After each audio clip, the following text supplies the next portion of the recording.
ایک नदी के किनारे एक छोटे से गांव में एक मिदारी रहता था। इस गांव के अतराफ दूर दूर तक जंगल फैला हुआ था, जिसमें बेशुमार पगडंडियां बंधी हुई थीं। ये पगडंडियां मुख्तलिफ देहातों को जाती थीं। इस मिदारी ने एक बंदर पाल रखा था। यही बंदर उसकी कमाई का जरिया था। मिदारी उसके करतब दिखाकर पैसे कमाता और अपने बच्चों का पेट पालता। मिदारी हर रोज़ सुबह तड़के उठता, रात की सूखी सूखी खाता और बंदर को लेकर किसी पगडंडी पर हो लेता। हर शाम वो आटा, दाल, सब्जी और तेल लेकर घर लौटता और अपने बीवी बच्चों के साथ हंसी खुशी दाल दलिया खाकर सो जाता। मेदारी अपने बंदर से बहुत खुश था। उसकी बीवी दिन भर जंगल में घूम कर बंदर के लिए जंगली फल इकट्ठे कर लाती और शाम घर लौटने पर उसे खाने को देती।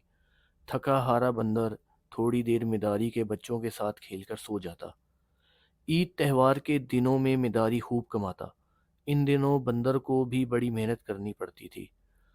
इन दोनों की कमाई से मिदारी अपने और बीवी बच्चों के नए कपड़े बनवाता और ज़रूरत की दूसरी चीज़ें भी खरीदता। वो इस मौके पर बंदर के लिए भी एक नया खूबसूरत रंग बिरंगा जोड़ा बनवाता, जिसे पहनकर वो बड़ा इतराता। इन दिनों मिदारी और उसकी बीवी बंदर की सेहत और आराम का बड़ा ख्याल रखते, क्योंकि उसी के खेल तमाशे से उनकी ज़रूरतें पूरी होती थीं। एक रोज़ मदारी एक मेले की तरफ चल पड़ा। उसे उस दिन ज़्यादा आमदनी की तवक्का थी। मेले में पहुंचकर बंदर ने अपने करतब दिखाए, लेकिन थोड़ी देर बाद वो थक कर लेट गया।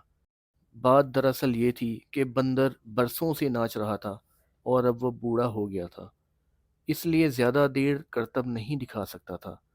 मेदारी ने बहुत भिलाने फुसलाने की कोशिश की, लेकिन बंदर ने कोई करतब न दिखाया। इस पर मेदारी को बहुत गुस्सा आया और उसने बंदर को मारा।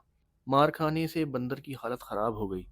आखिर थक हार कर मेदारी घर लौट आया। वो बहुत गुस्से में था और अपनी बीवी से कहने लगा कि हम इन्हें दूसरे गांवों में बेच देंगे।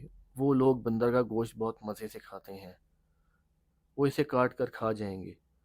बीवी के पूछने पर उसने बताया कि आज बंदर बिल्कुल नहीं नाचा। मेदारी की बीवी को ये सुनकर बड़ा दुख हुआ। उसने शोहर को समझाने की कोशिश की कि वो बंदर से नाराज़ ना हो। आखिर इतने साल से वो हमारी खिदमत कर रहा है। लेकिन मेदारी ना माना। बंदर भी दूर बैठा उनकी ये बात सुन रहा था और ये बात सुनकर उसे बहुत अफसोस हुआ कि ये लोग जिनकी इतने सालों से मैं खिदमत कर रहा हूँ, उन्होंने मेरे बुढ़ापे में मेरा कोई ख्याल नहीं किया। मेदारी बहुत गुस्से में था और इसी गुस्से की हालत में बगैर खाए पिए वो सो गया। बंदर अभी जाग रहा था। मेदारी की बीवी और बच्चे भी सो रहे थे, लेकिन मेदारी की बीवी रात को दरवाज़ा बंद करना भूल गई थी। चांदनी रात थी, उसकी रोशनी काफ़ी थी। बंदर अभी जाग रहा था और सुबह अपने साथ होने वाले अंजाम के मुतालिक सोच रहा था कि इतने में एक भेड़िया दरवाज़ा खुला देखकर अंदर घुस आया और मेदारी के बच्चे को उठाकर भागने लगा। बंदर यूँ जो देख रहा था, उसने बहुत ज़ोर से चीख मारी और बर्तन खटखटाए, जिससे मेदारी और उसकी बीवी भी जाग गए। उन सब ने जब भेड़िए को अपने बच्चे को ले जाता हुआ देखा तो उसके पीछे भागे। बंदर भी बहुत तेज़ी से भागा। वो बहुत तेज़ भागने की कोशिश कर रहा था, लेकिन उससे तेज़ भागा नहीं जा रहा था।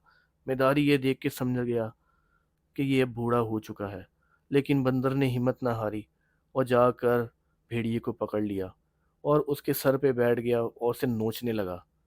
भेड़िया बहुत मुश्किल से उसने अपनी बंदर से जान छुड़ाई और बच्चे को और बंदर को छोड़ के जंगल की तरफ भाग गया। मेधारी दौड़ता दौड़ता बंदर के पास आया। उसने देखा कि बंदर लेटा हुआ है, वो काफ़ी थक गया है, लेकिन उसने उसके बच्चे की जान बचाई थी। उसने उसे गोद में उठा लिया। अब उसे समझ आ चुकी थी कि बंदर बूढ़ा हो चुका है, इसलिए वो करतब ज़्यादा नहीं दिखा सकता।